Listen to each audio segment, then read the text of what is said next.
কচু বাটা নাম শুনলেই জিভে যেন জল চলে আসে। আর আজকে আমি কচু বাটা বানাচ্ছি একদম অন্য রকম পদ্ধতিতে। প্রথমে আমি মানকচুটা খোসা ছাড়িয়ে একটা গ্রেটারের সাহায্যে ভালো করে কুড়িয়ে নিচ্ছি। কুড়িয়ে নিলে বাটতে সুবিধা হয়।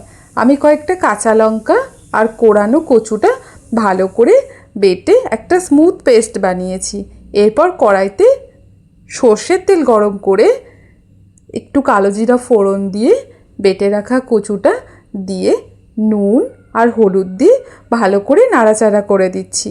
নাড়াচাড়া করতে করতে জলটা যখন একদম শুকিয়ে আসবে তখন ওপর থেকে একটু ধনেপাতা কুচি ছড়িয়ে দিচ্ছি।